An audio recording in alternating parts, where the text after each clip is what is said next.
খুব সুন্দর একটা সঙ্গীত পরিবেশন করলো আমাদের ছাত্রছাত্রীরা।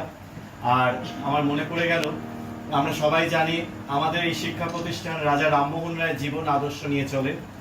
রামমোহন রায়ের ২৫০তম জন্মবর্ষ চলছে, আমরা বিভিন্নভাবে উদযাপিত করছি এই সুন্দর মুহূর্তগুলোকে।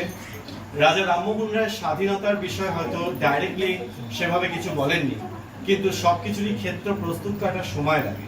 তিনি বুঝেছিলেন যে ভারতবর্ষকে স্বাধীন করার জন্য সবার আগে দরকার আমাদের শিক্ষা ব্যবস্থাকে উন্নত করা এবং ভারতীয়দের